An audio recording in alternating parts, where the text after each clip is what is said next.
Hey YouTube! The last several lessons have been highly technical, so I promise the next several will be practical. And we're going to start by designing a patch, and although it's going to be a simple patch, I'm going to make it very lively using envelopes. So when you bring up the initial patch, you get something that sounds like this. And I'm going to start tweaking that by changing the first oscillator to a pulse, and dropping that down an octave. You see that's what these do right here.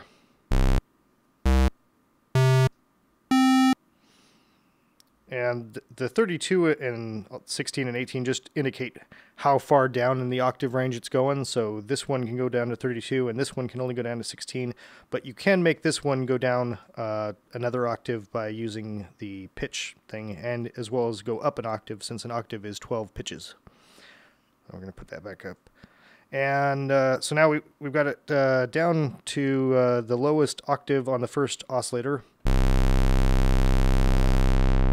Bring a little bit of the high end off of that. And I'm going to make use of the high pass filter to shave off some of the super low end. And the high pass filter works in the exact opposite way the low pass filter works. So you saw when I'm using the low pass filter, I'm going from the right to the left to shave off the high end, and on the high pass filter I shape from the left to the right to cut off the low end. And the peak works the same way. I've got it cut down to this, and I can now use the peak or resonance to accentuate the frequencies that I want. So okay, got a pulse going on here. I'm going to shape the pulse width now. Now it's a square wave. And now it's doing what I want. Let's bring in our second oscillator. And this I'm going to leave as a saw wave. I'm going to bring this down to 16. What we've got now is a really fat sound, right?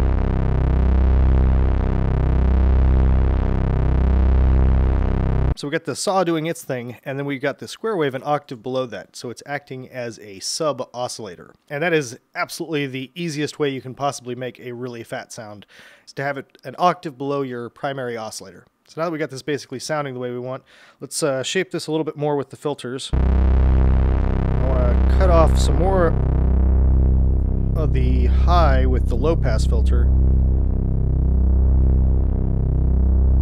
So now we don't have any of that abrasive sound that we were getting with the saw wave.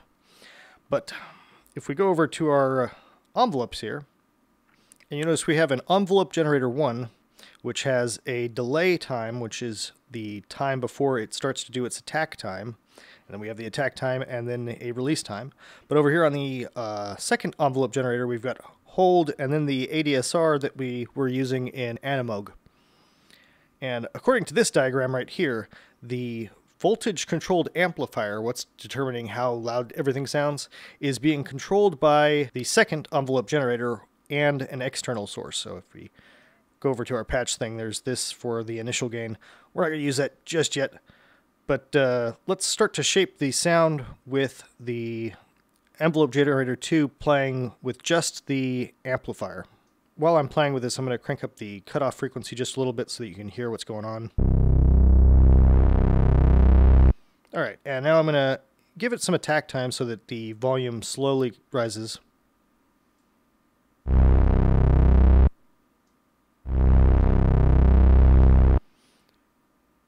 And the decay time is the time it takes for it to go from that attack phase when it gets to its max volume down to its sustain level. And you see we've got the sustain level, which is a volume, not a time, at max. I'm going to bring that down to half, and then I'll play around with the decay time until I hear it decaying at the amount of time I want.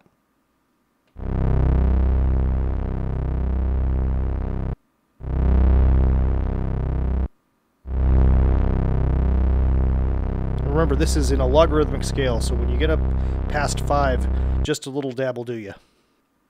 And now let's give it some release.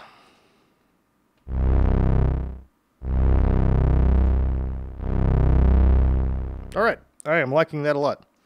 I'm going to crank down the low pass filter to where we had it previously. You can just barely hear that saw wave cutting through. And give it a little bit of resonance here.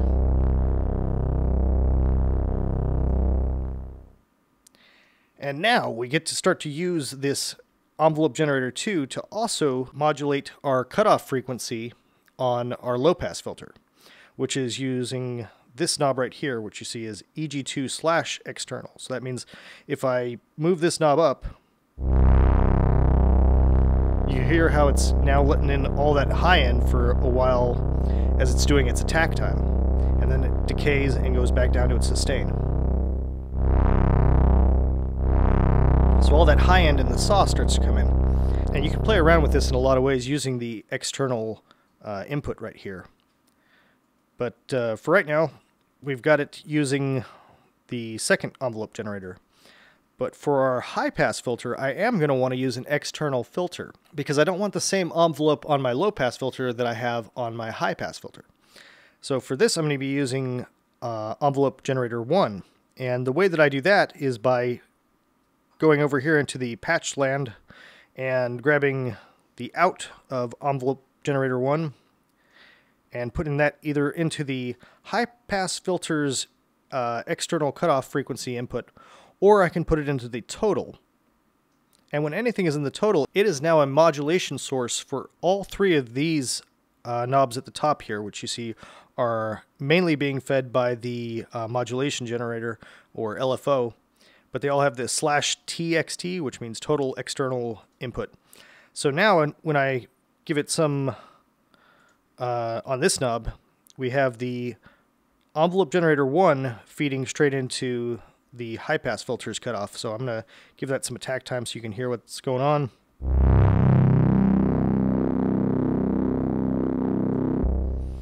But I don't want it to immediately start to do that. You know, I've already got the low pass filter being modulated at the time of the attack with envelope generator 2. So I want to give this a delay before it starts to kick in and do its thing.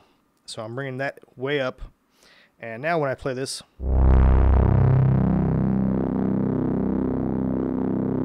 we got that really evil kind of growl that suddenly comes in after it does its initial attack. So we got this fat growly noise, which we can just start playing around with.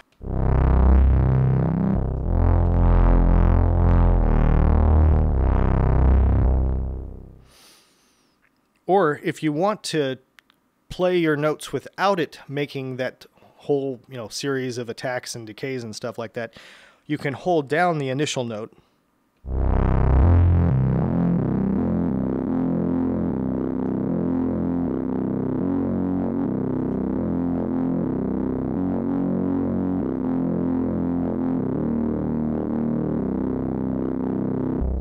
And you hear how it didn't go through that whole process over again. We still had a really fat sound because we had a decent bass patch, but it's not doing the obnoxious kind of...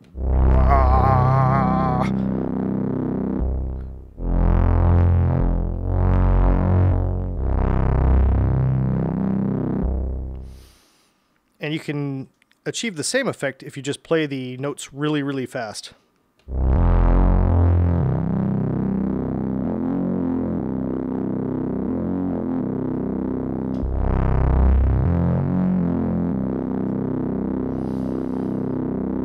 And don't worry if you don't know how to play the keyboard or anything like that, because the keyboard's really easy. I mean, that's just manual dexterity right there. Over on this side, you got to C. Over on this side, you got to C. And you can figure out the rest because it starts at an A and it ends at a G.